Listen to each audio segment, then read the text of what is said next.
The question is, can you hear us? Yes. No, I was not talking about you. I was talking about them over there. But they went like this, so it's all good. And don't be afraid to sit in the back. We don't bite, especially not today. In the back?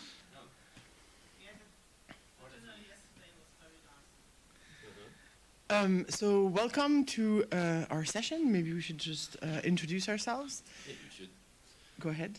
Well, I'm Wojciech. I'm currently not associated. I like to think of myself as being associated with the CEE Hub. And I'm Delphine, and I'm also currently not associated, and I was until now associated with the CEE Hub. We'll see what the future holds for us. So this is the bunch of outsiders, not associated people, telling you Anymore. things. Yes. No. I just have to confess to something, is I crashed this session. I was on the program committee, and I saw the session that Wojciech actually presented, and I was like, yes, I want to do this with you. Is that okay? Can I do this with you? And I didn't vote for it to be on the program. I just want to say, all crisis averted. So the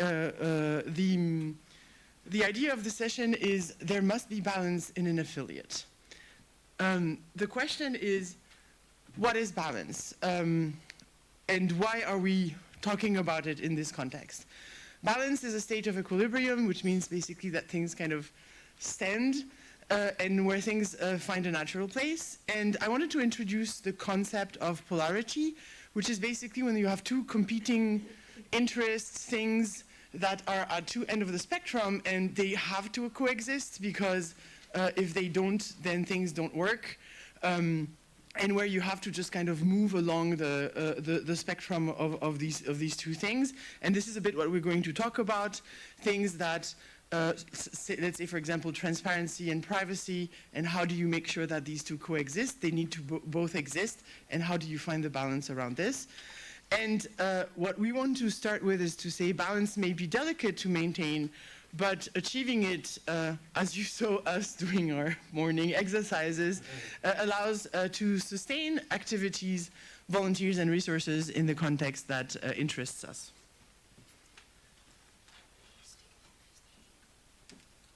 Okay, so seat change. Let me tell you a little about what this session will be about. What was our idea? What was our plan? We plan to talk for about 20-25 minutes and leave rest of the session for you to discuss. And in particular, sometimes as Wikimedians, we are very set on things. We are very definitive about what things are, what things need to be, how they need to be. Can I have the next section? Thank you. Experience tells us, however, that there may be different approaches to how we do things, to how we go on about doing things. And some of them will be valid, some of them will not be valid. It's sort of up to us to decide. I have the next one.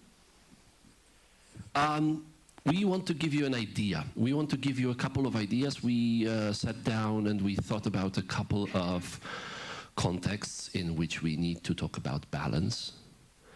But I'm quite sure we haven't touched on all of them. We have touched on the important ones. I'm pretty sure of that.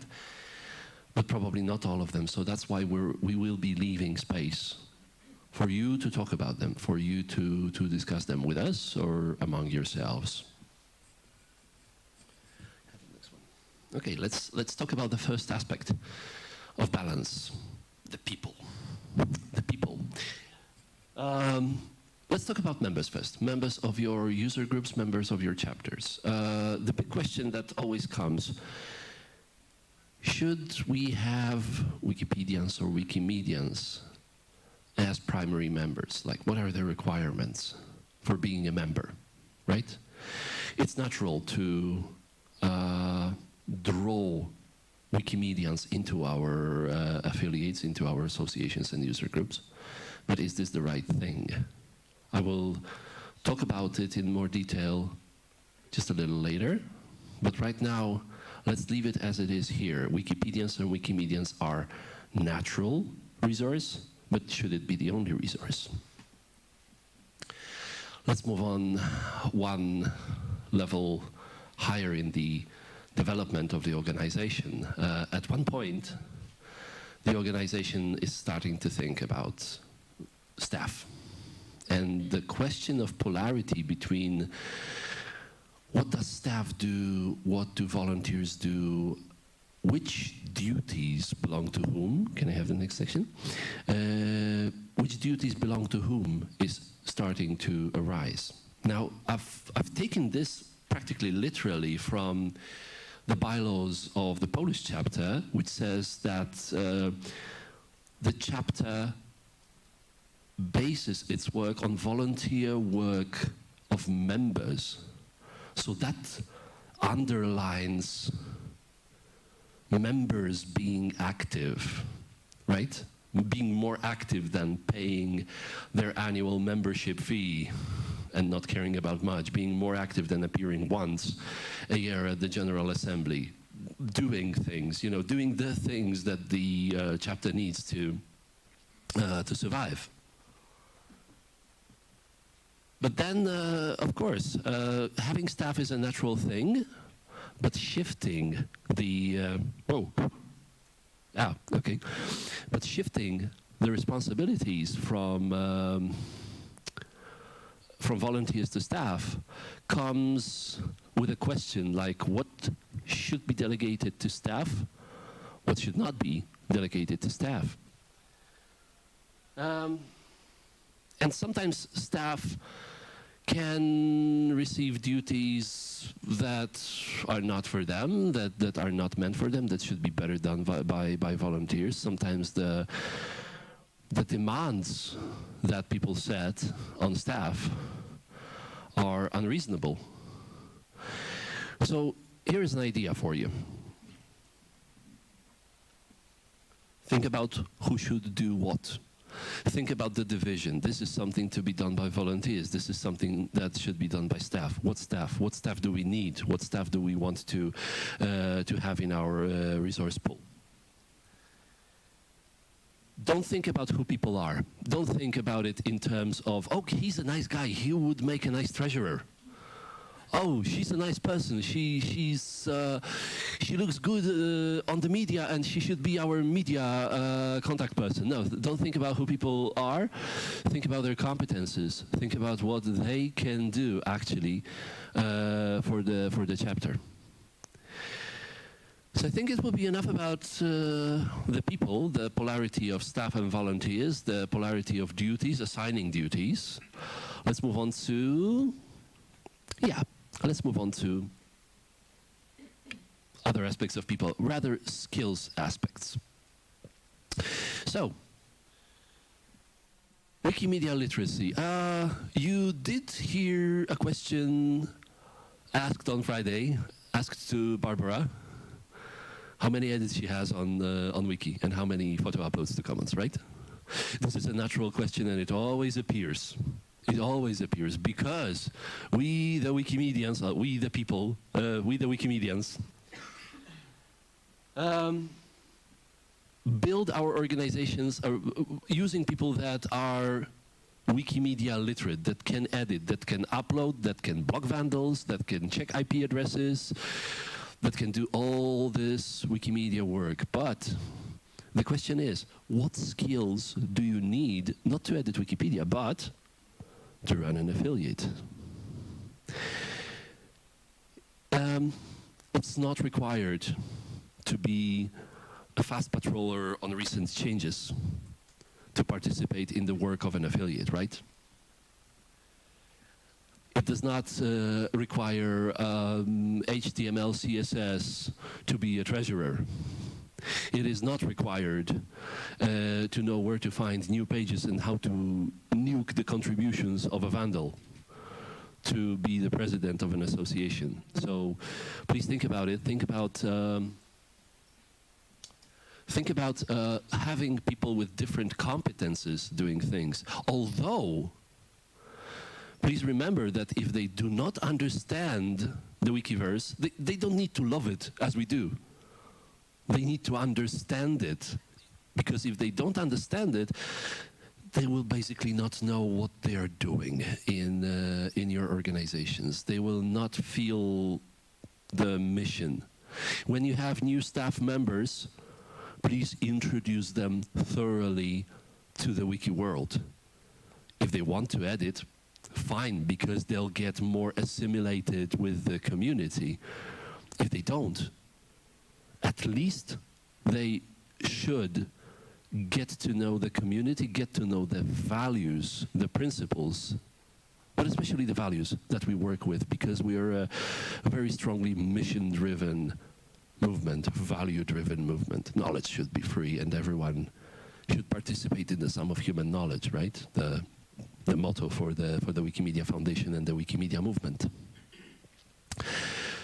So again, as with the previous slide, and as it will be with the next slides, here's an idea for you. Make an engagement map. Get to know what your volunteers can do, how they're engaging, how much they're engaging, so that they don't burn out. This is something that I have seen done in my home organization. Yes, Natalia is smiling and laughing because, yes, there is a great involvement map that tracks how people are involved, so we can see the early signs of burnout. We'll talk about it in a moment.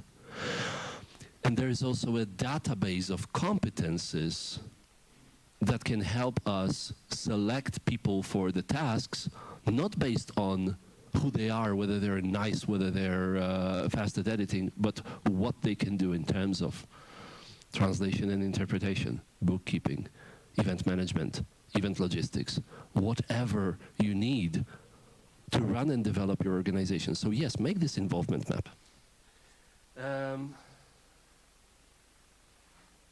And also, this involvement map will be helpful if somebody says, that's it, I quit. Because when someone leaves, especially your active contributors, not contributors to the projects, but contributors to your organization, they will take their competences with them. And if they leave from one day to another, there is no chance of them teaching others how to do things, especially if they walk away because they are dissatisfied with something that has happened in the organization. Out there, these competences are lost. So please use this skill mapping and engagement map for your contingency planning, for your plan B, for your nuclear plan. What happens if those competences from the most devoted volunteers are lost? And I think it's time for us to switch to Delphine to start talking.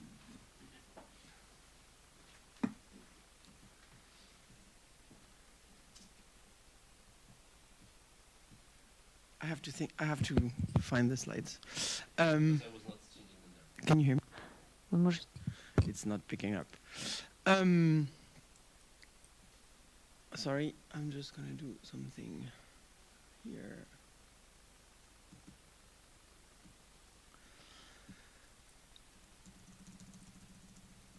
Values and principles. Why are we talking about values and principles? Is because it is extremely important for people to, for us actually as a movement, but for us as organizations, as groups, to really think about what are the things that we want to set as the pillars of the things that we want to go towards, or that we want to have to revolve around. We, of course, don't talk about all the values and all the principles, but we chose a few that we felt needed this balance. The first one is transparency. And because everyone says everything has to be transparent.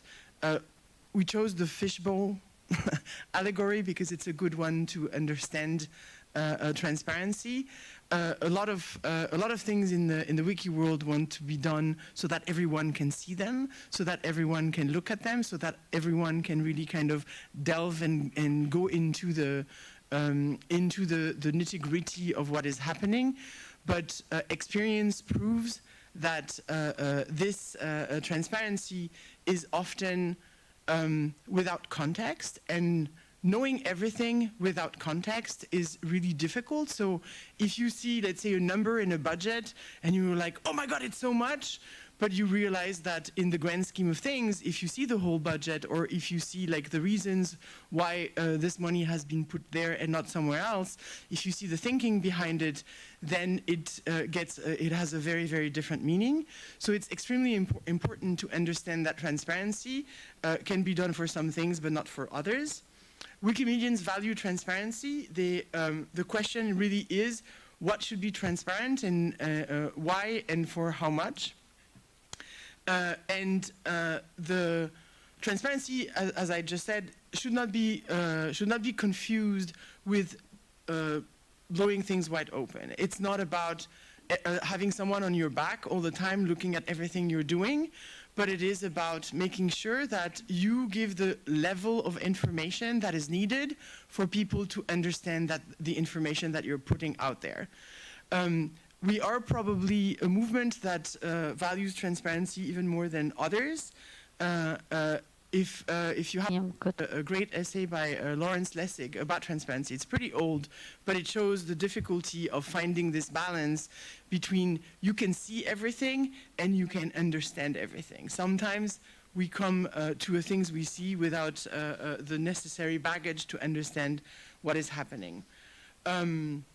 So a few things that we know can't be made public, or depending on the culture are difficult to make public, are things like legal issues, HR, human resources issues such as salaries, etc., reasons why people come and go, and things like this, where you just don't want to put this out in the open because it harms both the organization and especially the people who are like the target of this. So I think it's really important to think about what are the things that you want to keep transparent or not. So basically, the idea is transparency is not something that should be there by default, but it's also something that you can actually manage and really think about in terms of what are the things that you want to have be transparent, have a discussion among yourselves. These are the things that we've decided in our group that will be transparent. These are the things that won't be. Give reasons why you don't want these things transparent or why you do, and try to find this balance before you actually put things out or don't put them out, because if you don't think about this in advance, then it becomes an issue of like, oh, you're keeping things from us, etc. It's easier to say we will not publish salaries, rather than say, publish a whole budget, and people say, but I don't see the salaries here, why are they not here? And so I think it's really important to find this balance before you do anything. And also another really important thing is to make sure that you have information around the things that you want to show and explain where they come from. Especially, you know how we cite our sources in writing articles? Well, it's a bit of the same in everything in an affiliate. You want to really help people understand how you came to a certain thing. And also, try to stick to the things, like don't make everything transparent and then decide that suddenly it needs to be closed, because that makes it also very difficult for people to trust other people. Which brings us to our next slide, which is about trust. We made this like a bit about trust versus control, and how in Wikimedia it is sometimes difficult to find the right kind of balance between those two. Trust is hard to give, which is basically, it's hard to say like, I'm going to trust you for doing the things that it's what we do when we delegate. And it's also easy to lose. As I said, if you don't set things very clearly before you do something, sometimes people are just not going to trust you to do the right thing.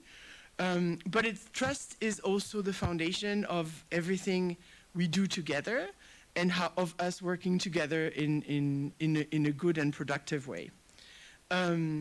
Control, however, helps getting things done, having a certain amount of understanding of how things go, why you do them, how you do them, and making sure that they get done are important for anything to happen. So it's not like you can't have any control, or and you should. If you don't, maybe things just will go completely outside of the planned route that you have. But basically what you want to find is to find this balance between trust and control, and make sure that when you delegate, when you tell someone, I'm kind of giving up my control, or like a certain amount of control to you, then you also keep the responsibility to do things. Trust is something that goes both ways. It's a saying that a lot of people say, where it's not just I trust you and you do whatever you want, but like if I trust you, you trust me. There is something about a reciprocity here, and it needs to be really taken care of by all the people involved. So really trying to say, like, I have a problem with something you're doing, making sure that you're clear in how people do things. Too much control, however, may result in added meta work. So if you are really trying to, a lot of people use the word micromanagement about too much control, trying to really see every single thing that is happening and how it's happening. I think there is a natural tendency in Wikimedia, as I said, citing your sources, to really understand how things are coming together. And so it is very, very important to think about how do you make sure that you don't create more work where just letting someone explain how they came to something might be easier than just seeing, like, on the paper every single step that they took or didn't take, especially since we are a lot of very smart people who think in very, very different ways and who will do the same thing in very, very different ways. And because of that, sometimes the way you want to do something might not be the way someone else will do it, but you're actually going to get to the same result. So I think that the idea behind finding this balance in trust versus control is to make sure that you have clear goals and milestones in projects or things that you want to develop, be clear on the needs, and also separate your own needs as a person or as a person who holds a responsibility in a Wikimedia space from the actual needs of the community at large, or the organization or the group. And also, in the end, really take responsibility for the things that you do so that people can understand where they come from.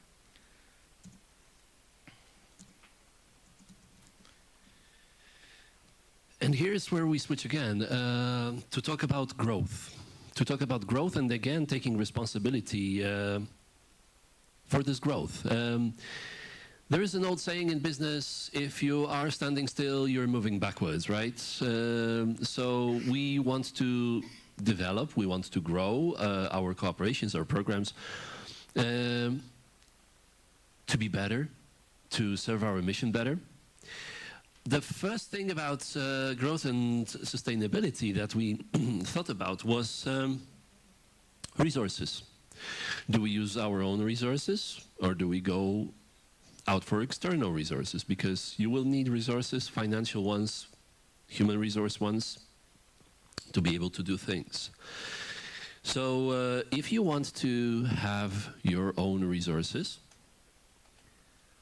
you will need extra resources to build resources. It's like who's a Linux specialist and who can confirm the truth of, to compile a compiler you need a compiler.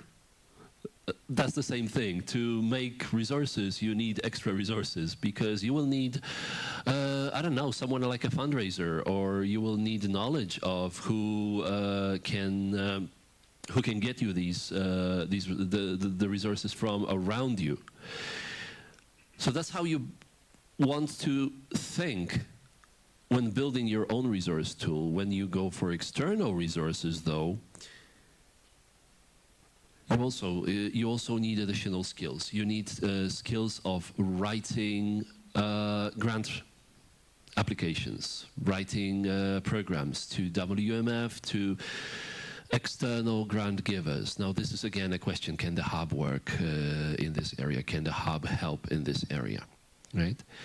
If you need to grow, you need resources, and you have to think about what resources you want to get, where you want to get them from, and what will be your next steps in producing these resources.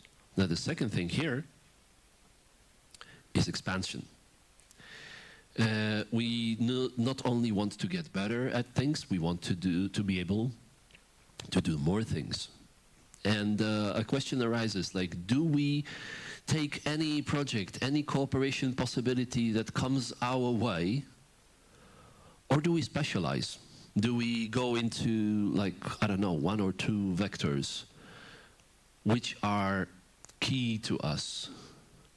What happens if we have expanded too much? Do we try to stick to it, survive? Or do we cut down the branches that don't work so well? I know of affiliates that are excellent in 1 or 2 vectors of their programmatic work, and that consciously do not accept any more, that consciously say we're not doing any other work because we don't have resources, because we don't have the expertise, because the main thing or the main 2 things are good and we stick to them. So this is what you have to take in mind. Usually with smaller organizations, you want to test out the field, check what's there, check where you will make your likely big stand, and then pick your battles. Know your context, know where you are, and get to know, learn where your strong points are, and afterwards stick to it. So that will lead us to the conclusion that Delphine will do. So, as we said in the introduction, we don't think that we've covered everything, but these are things that we felt were important to think about. And just to kind of go up the thread we just kind of unraveled, we think that, or our experience proves that to achieve sustainable growth of an affiliate, you need to have clear values and principles at all times. They might evolve, they might change, you might have to kind of go one way or the other depending on the times, and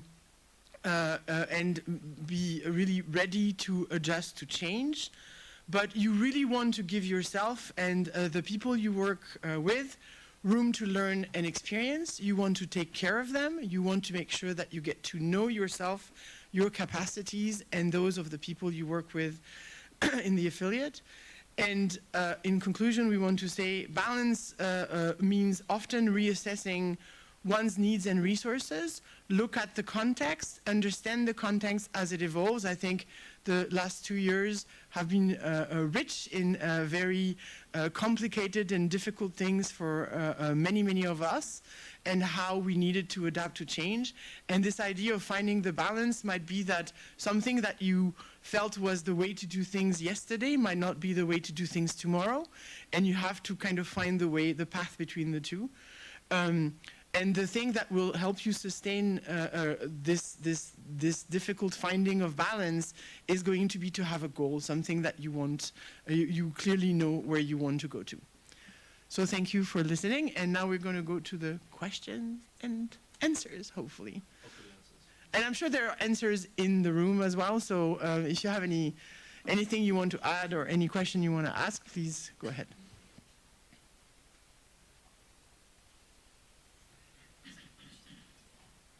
And suddenly there is silence. Party time, said Natalia. Natalia. Can I talk about volunteer engagement? We need a microphone. Ah. Okay, can I have like 1 minute to talk about the volunteer engagement map, because this is something that is super cool. So in Wikimedia Poland, we noticed that there are some things that are done by a small group of volunteers who are doing a lot, and sometimes the one type of task relies on one person, and sometimes one person is doing like mostly all of the tasks. So we created this map. It's done on Asana, but you can actually use any tool that works for you. And we are tracking the time that volunteers spend on certain on certain tasks. And when we see that a volunteer is doing too much, we put him on a volunteer break. Wojciech has been on a volunteer break for several times. And during a volunteer break, even if a volunteer comes to us and say, hey, I would like to help you with that, he hears, yeah, we are very grateful, but we have seen that you have done so much lately, and we love you so much that we want you to have a bit of a rest and come back to us in a month. And I think that this is good because in Wikimedia culture we have this, and you can see it everywhere. We can see it in the project when we track the number of edits. You can see it in affiliates. We have this culture of doing as much as we can, pushing to do like a lot. The more you do, the better you are. The more articles you write, the better you are. The more edits you do, the better you are. And in the end, people burn out because they care, they put a lot of work, and then we lose them. So if you have an affiliate, and especially if it is a small affiliate who is dependent on a small number of people, track how much time and how much engagement volunteers put into the work. And by volunteers, I also mean board members. And don't be afraid to resign of some tasks and some events and some things in order to keep people rested and safe from burnout. Because if you will lose one editathon, if it won't happen, I can assure you that the organization will survive and you will be able to do other editathons in the future. But if you lose your most valuable volunteers because they will burn out or they will have consequences in their mental health, that's not good for people, not good for the organization. So we should do less. I think this last thing is a really, really important thing to think about when we think about balance, which is how important this thing that I want to do is, and does it warrant burning out people? Does it is it worth actually burning out people? And what does it look like when I don't do it? And I think we often forget this. We forget to look at the place where instead of saying, oh my God, I don't have the resources to do this or that, to say, okay, then I just won't do it. Sometimes it can be just postponed, sometimes it can just disappear and never happen, and you have lost an opportunity, but that doesn't mean that you have lost, every possibility of doing great things. Other questions, or otherwise we can just party.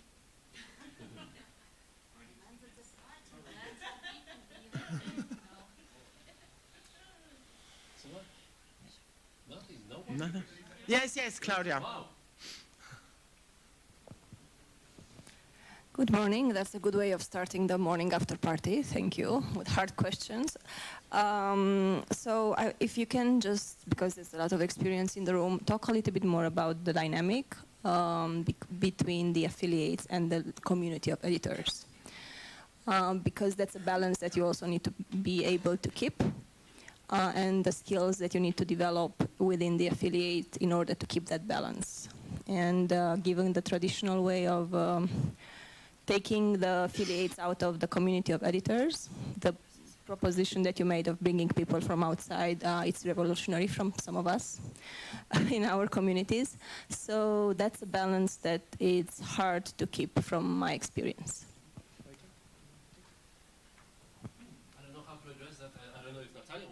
The better person to address that. Would you like to comment on it? Claudia, can you? I think I can start to reformulate. So the question was about how do you address basically the toll that the dynamics between an affiliate and the volunteers. And yes, and I think affiliates, this makes I think an unnecessary, in the phrasing, I understand exactly where you're coming from, but in the phrasing, a lot of affiliates are just made of volunteers, right? So it's not like there is this polarity as a given. It's actually kind of more of a thing that is all together.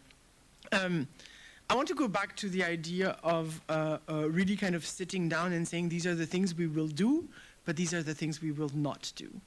I think that this dynamics of like difficulty of finding people who have a great project and they're going to come and say, hey, dear affiliate, user group, whatever, people who are a bit more organized than I am, let's do my thing, right? And I think that there are times for this, and there are times when maybe we won't do it again. I think Ivana and I had a conversation about this a long time ago, about one of the projects that Wikimedia Serbia was taking on, which was a fantastic project, but which kind of went on and on and on and on, and where at some point we said, maybe, you know, it's time to kind of move on from this project, because there was this one person who was a fantastic volunteer doing this, but it kind of kept this label on the affiliate as this is what you're doing.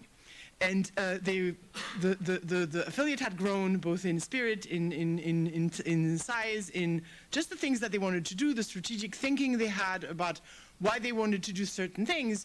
And so I think it's really important to really kind of try and define this thing of, actually, we are not the right people to do this, or we don't want to do this, and we're sorry that we're not able to do this, and maybe have an idea of there are other affiliates in the region, in the world, that are doing things that look like what you're doing, and maybe we can go and connect you with them. So connection is a very important thing too, of thinking, you know, how can you make sure that people find other like-minded people in the things they want to do. I know it's very difficult, Claudia. I don't think it's an easy answer, but I do think it's the time of reflection that we sometimes don't take. And so I think that's one of the ways. Wojciech and Natalia, I think. I don't know if, Claudia, if that answered your question. And I also heard a question about external people from outside the wiki world hidden in there. We've got about 3 minutes, so I don't know if Natalia would like to address that. Okay, so what I can say... Microphone. Help. So like I could talk for this for hours, but apparently I'll try in a minute. So the thing is that I've been thinking about it a lot for the last 3 years or so. How do we like focus as affiliates on our goals while making space for the volunteers to do what is theirs? Because in a way, even in the terms of preventing burnout, there are some activities which take energy away, and there are some activities that give energy back. And sometimes we need to create space for the volunteers to do their own strange little thing and their own pet projects. So I think that the idea is that maybe sometimes the affiliate, while doing their work, should also focus on creating tools and things for the volunteers to do their own thing without a lot of help from the affiliate, for example. Sometimes there are simple things you can give them, like an email address, a name card, and a small budget and some expertise, like 2 meetings with a staff member, and then they can do a project and it will work. And I also think that we need outside people. And I'm not really sure, because we are focused in the movement of speaking about the inside people and the outside people, but I think that it's not the right way to phrase it, because if we are connected in the terms of values, there are some people who don't have Wikimedian experience, but they clearly have Wikimedia hearts. And you can see that instantly. And if we will be working with those kind of people, I think the whole outside-inside thing will just melt, hopefully. Okay, thank you. Since I'm seeing a card which means 1 minute left, then I guess we will. Okay, Jacob, quickly. Can you be quick? No. You have to be quick. Go.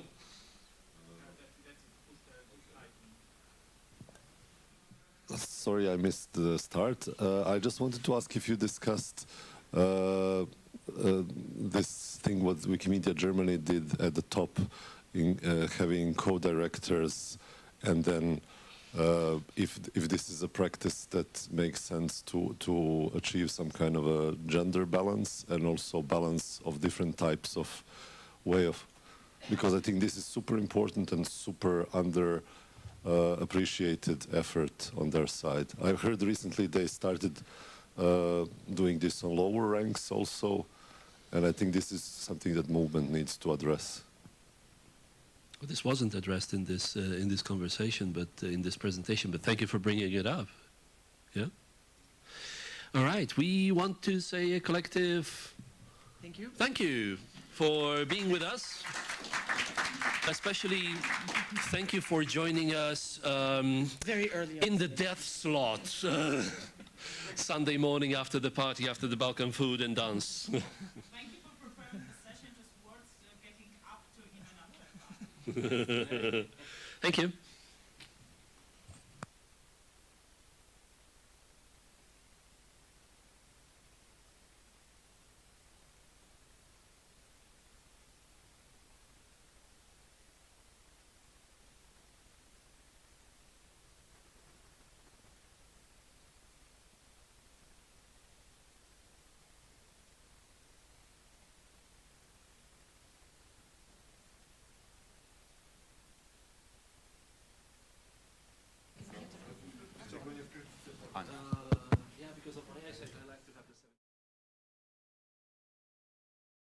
Welcome to the board session. If you want to run to the bathroom, grab water, we'll be starting very shortly.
Our distinguished board members have prepared a few slides for us, but the rest is very interactive, so open to your questions, and I'll be taking your questions. Without further ado, welcome, Nat. Hello. Hello everyone at this session. I hope you wanted to be here. Otherwise, if you missed the room, this one is a chat with Wikimedia Foundation trustees. We are usually using an opportunity to talk with communities if people want to. So, as a way of short introduction, there are 11 of us. And here at the event, Lorenzo is present and myself. My name is Natalia Tymkiev, and I am a Wikipedian from Ukraine. A lot of you, or maybe almost all of you, know me, and Lorenzo. Yeah, I'm Lorenzo Losa. I'm from Italy. You maybe know me a bit less because I've been less present here. I've joined the board of trustees last year in 2021 elections. So we wanted to talk about our recent major milestones. Then we would be open for your questions. As part of them is for us hiring the CEO, Mariana Iskander. It was not an easy task to be done almost entirely online. Trusting the whole huge organization and its budget to a person you have never ever met, just had online conversations, is a bit complicated. The people who were involved in hiring Barbara for CEE Hub can relate a bit because you don't have a connection, you don't meet a person, you don't have a feel, and you are supposed to give them a lot of power. We are also keeping an eye and monitoring on Universal Code of Conduct. We just recently passed a resolution of revising the Universal Code of Conduct that was initially approved. The implementation or the enforcement part is still being worked on. Also, we just recently had board elections cycle 2022. We are also expanding technical expertise, not only on the board, but for Wikimedia Foundation as well. We approved the annual plan of the Wikimedia Foundation, and we, as a board, underwent a governance review of sorts and are implementing its results. As a point of information or reminder, Board of Trustees is a governing body of Wikimedia Foundation. Most of you might have questions related to the functions or the tasks or the to the things that Wikimedia Foundation does as an organization, not really governing. So if the questions would be basically addressed to the staff, we won't be able probably to reply, but we'll try to at least get it to the right staff members. Yeah, I think. So we didn't want to do it like a heavy presentation. We just wanted to remind you about what Wikimedia Foundation Board of Trustees is. And we just wanted to give you something to remind you some things, recent things that we did or accomplished. And yeah, we are open for questions and hopefully answers. And Mehrdad is going to help us to facilitate the conversation. Gary.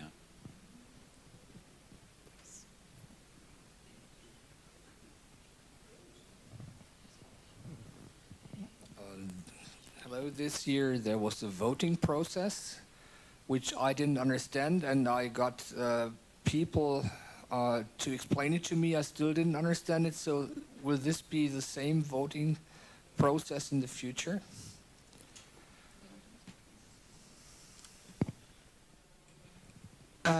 First of all, this year we tried to change a few things, especially trying to bring together the affiliate process and the community process that in the past existed in a separate way. We recognize that there has been problems, and especially many people have said that it was not clear and overly complicated. So this is something that we will work on, trying to get something that is simpler and more understandable. How the process will exactly be in the next time, we don't know yet. We are, let's say, in the wrap-up phase of the current process. So we are waiting for an analysis of how everything went. And then we will discuss it. Next election will probably be in 2024, so not next year, but in 2 years. So we have time to work on it. We don't want to arrive to the last minute. We will start thinking about it soon. If I could ask a related question, I know there are 6 committees on the board. Which committee would usually lead on this work? It's the governance committee.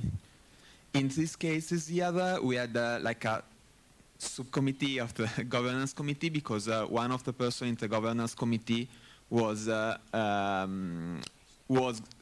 going to stand for the election. So it was technically the board election task force.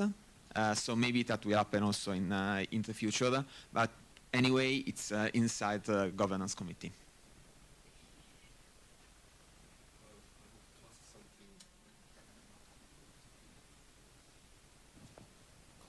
Okay. I wanted to ask something that is maybe abstract, but I don't know who to address it in the movement.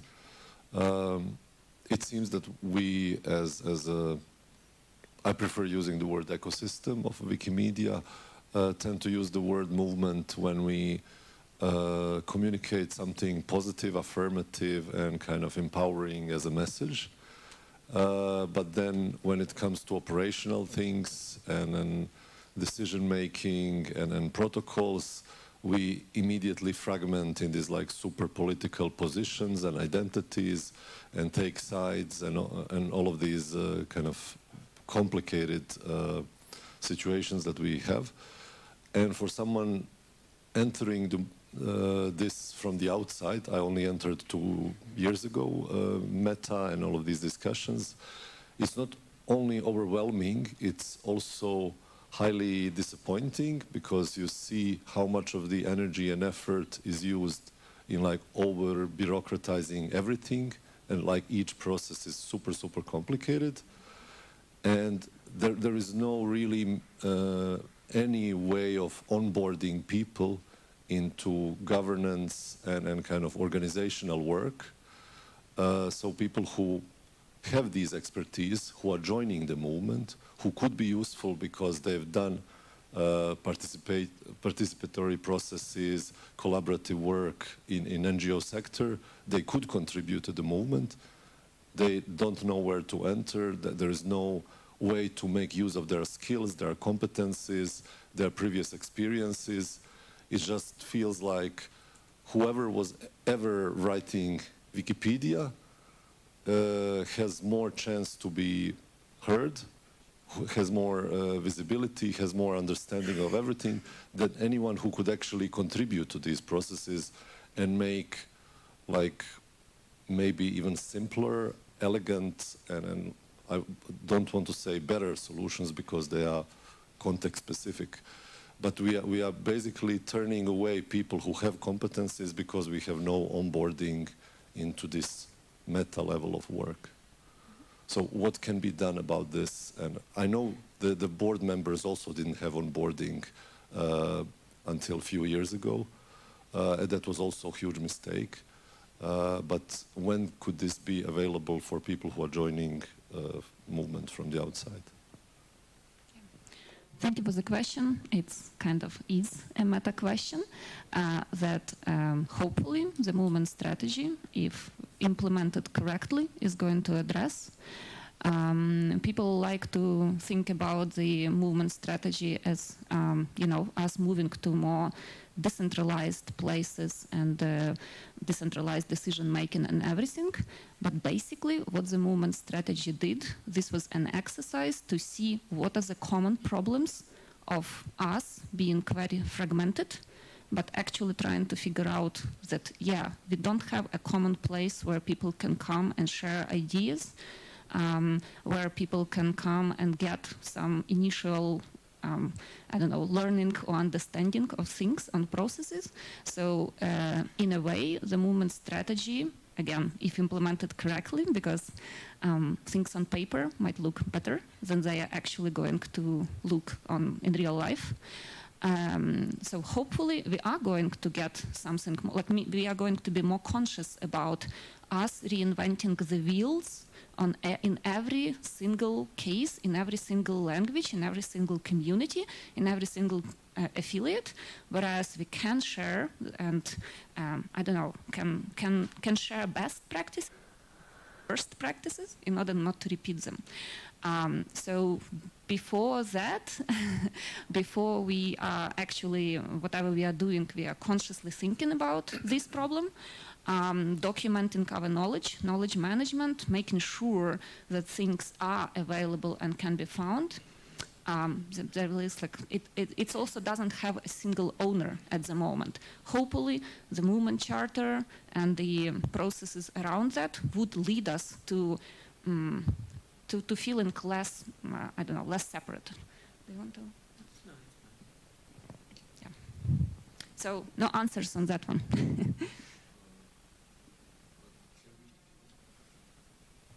Can we be more practical if we are all aware of this and do something as simple as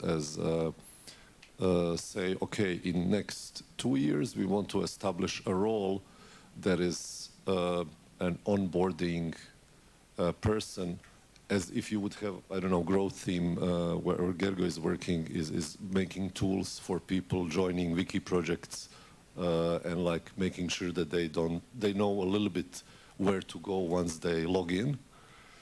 Can we work to have like some really practical step, like say who is the governance officer for wiki project or for community or for, I don't know, hub, whatever level we choose, that can take a person in and help be like the human face for the onboarding and not throw them at them like 80-page document and like whoever gets to read it and whoever gets to interpret it correctly can maybe navigate better. I mean, I spent a year just to navigate these conversations and to have overview who is doing what, how, when, why, and it's like super precious time to waste of people who want to contribute.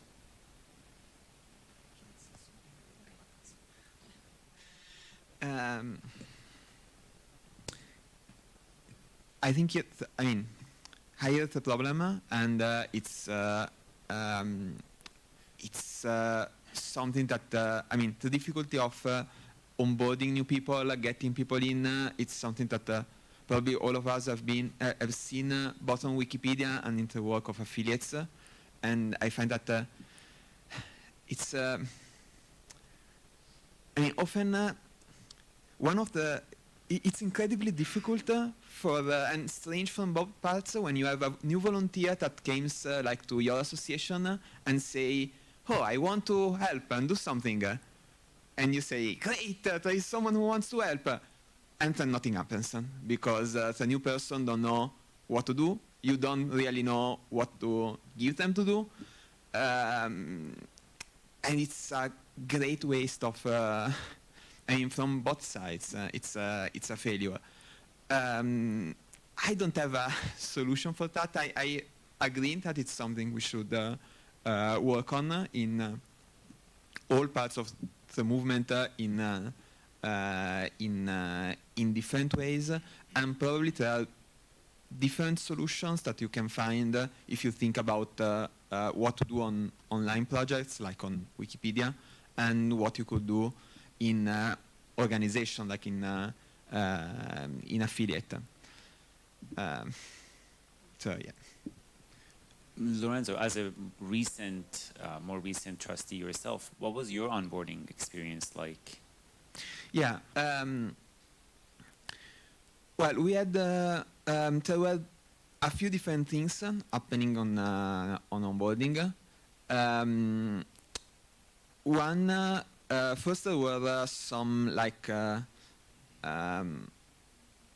series of onboarding calls with different people in the foundation, like the one on your basic duties or how some process works in the foundation.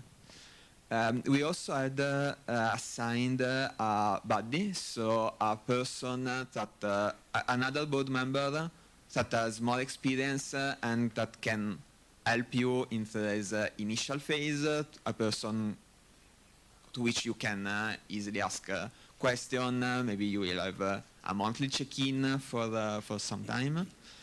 And also, both for the new board members and for the board members that have already been there for a while, we have opportunities for training. So, for instance, I attended in May an training in for like a couple of days on being a board member, not organized by Wikimedia, but by an external organization. I'd like to add a few words to the board's answer on your question. It seems to me that the case you give of yourself as an example, someone with skills and background and experience who wanted to help and had a hard time even understanding the structures, the opportunities, etc., is the exception rather than the rule, or at least is in the tiny minority of the cases of people who say, I want to help.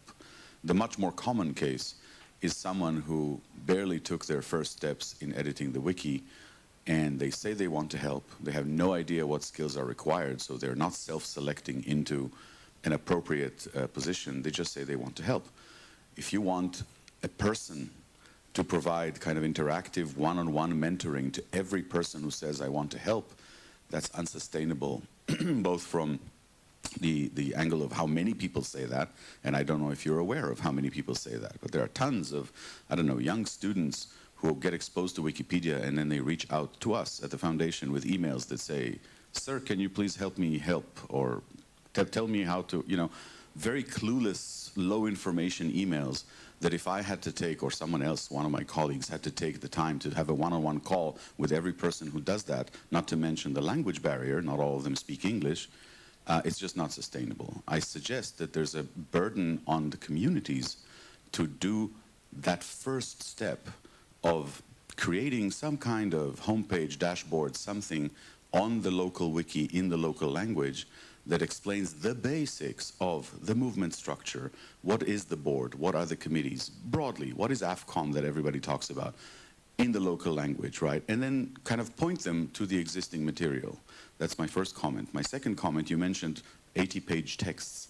That is a problem. A lot of the documentation that is missing or is said to be missing does exist actually, but it is A, hard to discover, and B, daunting. And a lot of people, especially non-native English speakers, just won't read long documents about the movement structures. To that, we have a simple solution these days. We know there's a generational shift in how people consume information. We need short videos.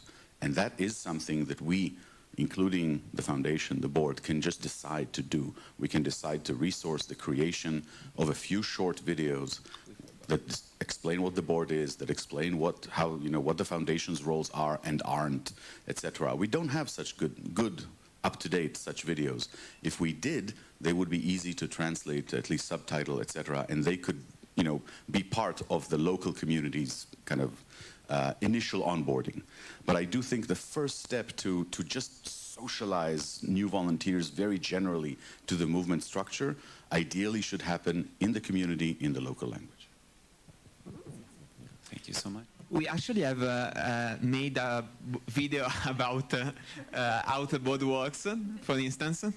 We didn't show it here because, we are here in person, but it's on Commons, of course.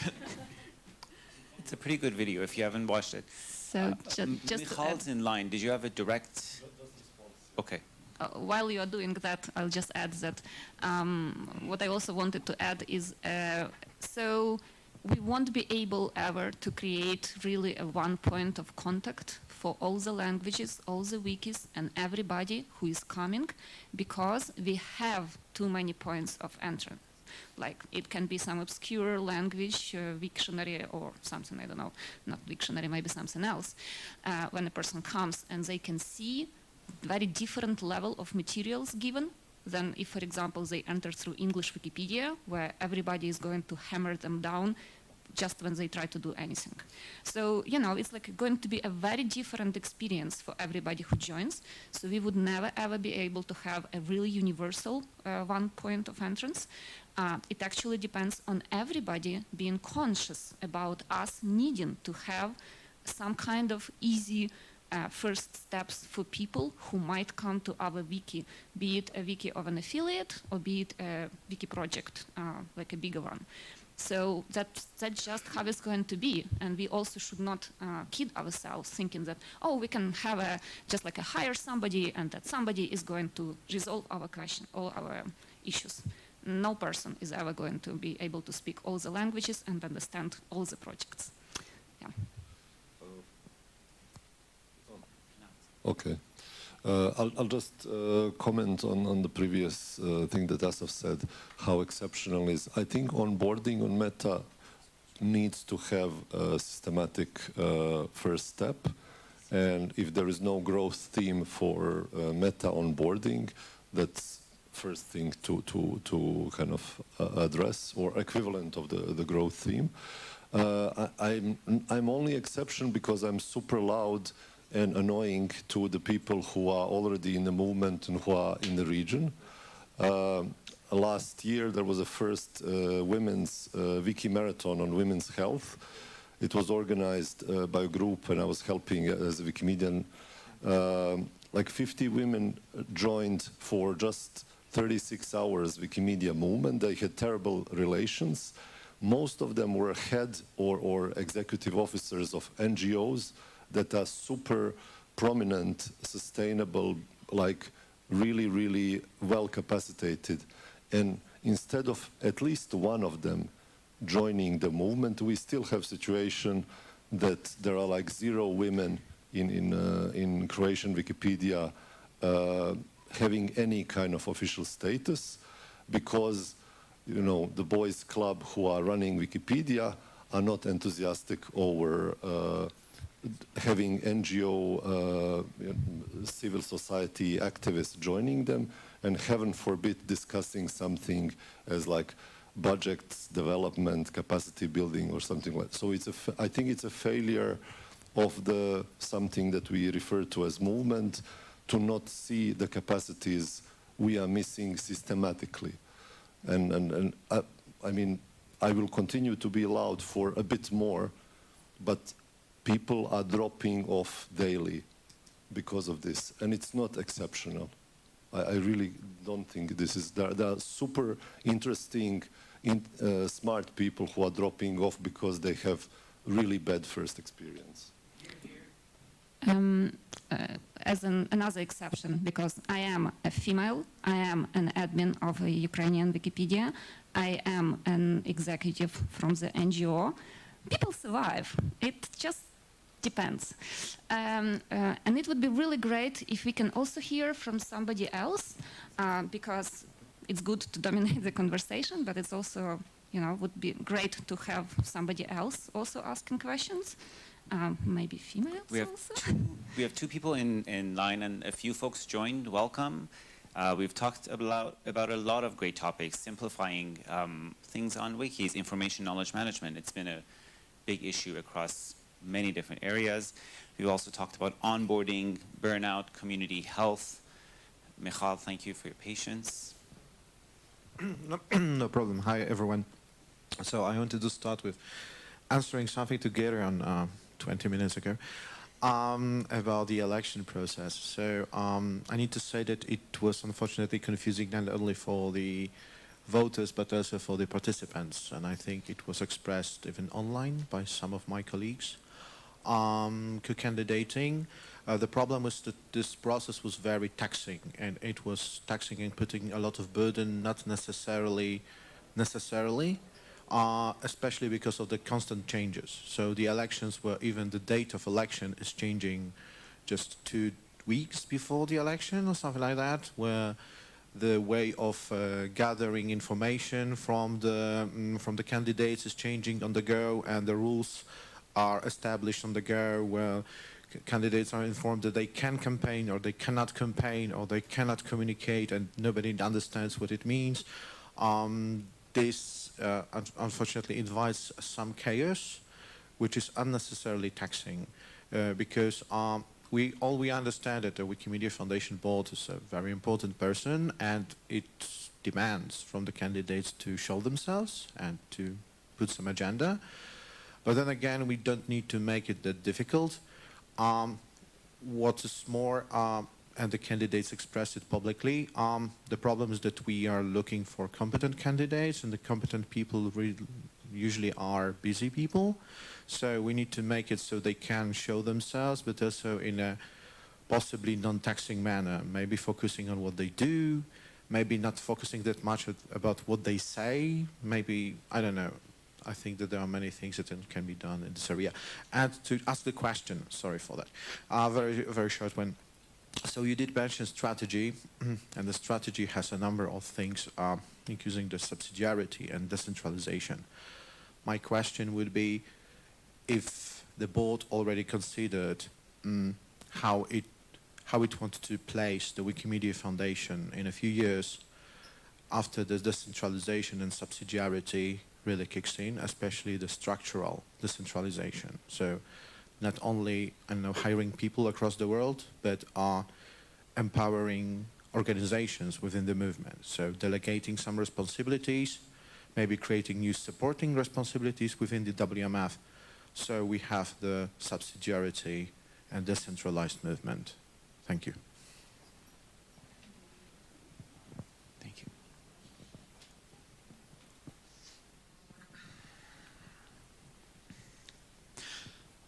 Well, one thing that is clear in the discussion between the board and the CEO, Mariana, is that the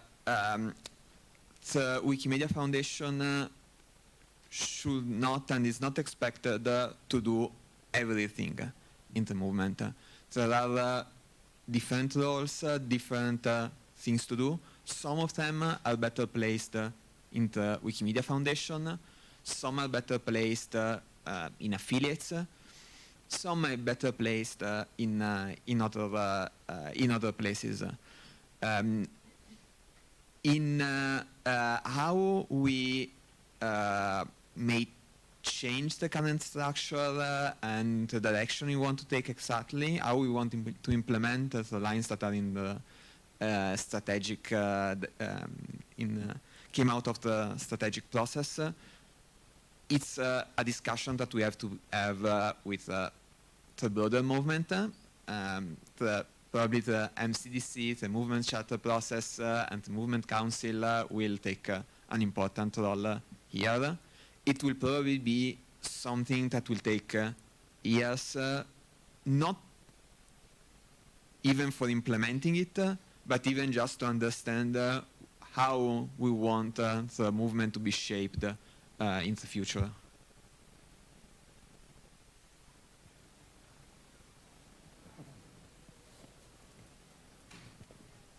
Thank you. I would like to connect this session to the previous one, when one of the important message, I think, was that building trust within the community. And because we are in this Central East European region, trust in governance processes is non-existent sometimes. We have bad experience at that as societies, as countries. So I think my question would be in which way the board members understand that as members in a governing board of such a global movement, you are illustrating and giving examples of how this should work to encourage trust building in affiliates and small organizations. This is a very important role, and I'm not sure if it was discussed before, but for small affiliates, small organizations, NGOs in Eastern Europe, building and working towards a healthy process of governance is not the norm. It's an exception. We still have many organizations who are led by one person, and the voices of participants are not heard. And this is European countries, EU countries. So this is our societies, where we're coming from as volunteers, as people who decide to invest time in this.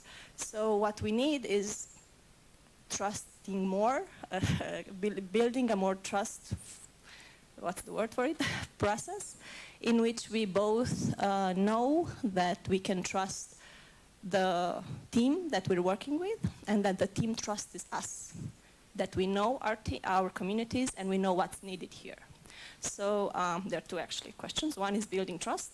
What are your takes on that? And the second one is that if you, as board members, really see your positions as somebody who are illustrating how good governance is done.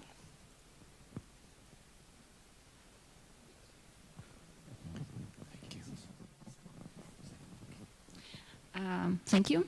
So when I joined an affiliate for the first time, I was a Wikipedian, and it dawned on me how different people in affiliates behaved, even the same Wikipedians that I knew from editing, how differently they behaved in closed affiliate mailing list rather than transparently on the talk pages.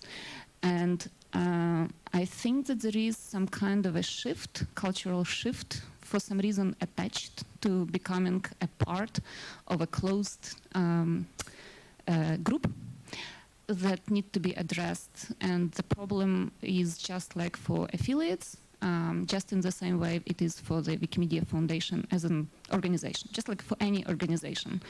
There is something that should be addressed.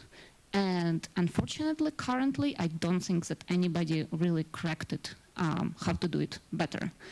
Because maybe by being more conscious about that, like what Delphine and Wojciech were talking about, you know, figuring out and being very transparent about things that you are not going to be transparent about. Or cannot be transparent about, because people are joining the movement who know nothing about legal problems, or who know nothing about financial things or taxes, or I don't know, who don't think about privacy issues for Wikipedians who are in some countries under censorship and who just cannot receive grants legally, and we cannot talk about that, but we still want somehow help, and there are ways to do that, but you can't really advertise those ways. So there are things that people just don't think about, and figuring out how to make sure that people understand the boundaries is a tough one. That picture that they were showing of a lady being on a ball on a skate, I don't think that a lot of people got a hand how to do that really right. So that's a tough one. But I do agree that it's like it takes a lot of work just to try to get on a page where people would be able to trust processes. And I don't think that it's only for European countries. I think it's like, you know, like universal. People don't trust somebody automatically who has more power and can decide, I don't know, on their lives or budgets. The other point you made, if I understood it correctly, was asking whether we realize that the Wikimedia Foundation Board governance will be seen as a model for affiliates governance. And well, I came from an affiliate, and I was for a long time a board member and chair of Wikimedia Italy.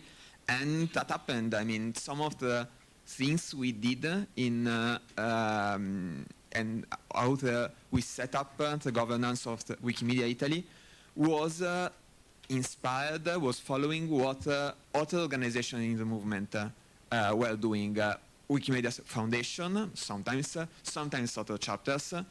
And it was curious that, I mean, sometimes speaking with other Italian organizations and looking what they did was a bit strange, because often we were more following the international Wikimedia model than the customs of Italian association.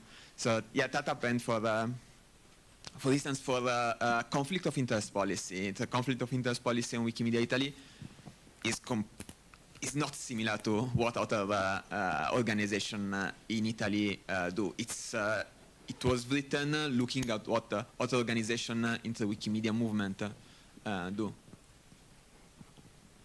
Just want to add, I don't believe in everybody's responsibility. I think that it should be like not the collective responsibility, but rather every person's responsibility. So, for example, for me, as this is my last term being on the board of Wikimedia Foundation, I have like personal goals. I want to clean up the processes which are not working well, or which are like just historically were like a historic legacy from past times, and also trying to document it, because I just can see how it's important to have institutional knowledge, because some things just repeat and everybody is like, oh, this is something new, and you can say, oh no, this had been like, you know, like going on for years, and no one just remembers because the board members come and go too often. So, you know, the knowledge just is lost. Yeah. Thank you for that great question. That's also. The culture also like stays, yeah. Trust building, community health, governance, themes that keep coming up. We only have 5 minutes to go, and Clara is in line. Thank you. Clara, Wikimedia Czechia. I have one note, one suggestion, one question. I try to be short. Firstly, thank you very much that you are present here or on Wikimedia Summit. I was slightly disappointed that not whole board of trustees was present on Wikimedia Summit, even they were in town. So if you can send this message to the others who wasn't there, I can't understand on the level of Wikimedia Summit why they are not present on the spot, because how otherwise they can understand. Note, what you said, what Jelko said, at least in our Wikipedia, the situation about women, in my experience and what I'm hearing from the others is that, thank you for Universal Code of Conduct. It is helping. I can like lean on it as well, but still, it's mostly like we say, like women with, we say hippo skin survives. That means like thick one. I would really much prefer people with human skin survives on Wikimedia projects as well. So that's the note towards the women and the environment for them. Suggestion is, I repeat it, but I see another ED leaving because of, I think, the less lack of skills in their board. And I would very much suggest to somehow help the onboarding of the boards in Wikimedia affiliates, because they very much, if this is just the chance, the wheel of fortune, if they will be skillful or not. And I can very much see, for example, like empowering the AFCOM role on each board voting in each affiliate. I think we can have like this kind of connection, and to help somehow with onboarding. It's still the same issue, micromanaging, all again and again and again. And my question is, on the Wikimedia Summit, I heard from a few board members present that they are not they don't trust the process about hubs. They don't trust the process about CEE Hub. They are afraid of having like that we are creating some kind of governance system. So I just want to hear your own opinion, and if you are like sending on this side of like fulfilling the movement strategy. Thank you.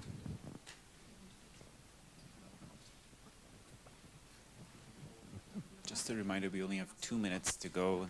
Thank you for that. It's a great question. I mean, the fact that board members don't trust the process of the CEE Hub is new to me. I mean, it's not something I've Delphine disagrees, I think. I mean, it's not a discussion we have had, and I don't really have an answer. I mean, the general process of hubs currently is a bit undefined. So we are having pilots. There is not a clear definition. We don't know exactly where we are going. So basically, we don't know. I think it's fine for the moment. We have time to sort things out. On the more general point of having hubs, well, that's part of the movement strategy. It's clearly a clear consequence of the recommendation that we have, and the board supports that. So I think that the idea of getting hubs is not really under discussion. It's not controversial, yeah, at this point. As a person who was a member of Roles and Responsibility Group, who actually proposed to have hubs, I can say that that seemed like a natural outcome from the interviews and research that we did and conversations that we had, that there should be something less global than an American NGO. And that seems like a natural one. But as I said at the beginning, things on paper, right, like an idea, might really be different from how it's going to be implemented. And people can also, like everybody was able to come to a process, see a hub, and have their own idea how it's going to be implemented. And people might have their personal grievances about how it was implemented and how it was done, but that's like personal. I mean, it's not a board's position. The board's position is to support. The recommendations were approved, the board approved, so the hubs are not a discussion. Now that we have pilots and we are going to evaluate them and see how it goes, it also might not be a one ring to rule them all. It might be what worked for CEE region would not work for some other regions, or for Asia, or for Africa, or for, you know, it might be different, like, or for thematic hubs, right? Like for thematic hubs, it would be a totally different process. So yeah, I don't, just like Lorenzo, I don't have any insights into that. Just to say that the board's position is supporting of that. The implementation and people's personal stake on that, that's a different thing that we have no control over. Thank you. We're at time, folks. Thank you so much. Any closing comments? Any thoughts, reflections? Well, this session is finishing, but we are around. So if you have other things to talk about, please get to us. Yeah, thank you.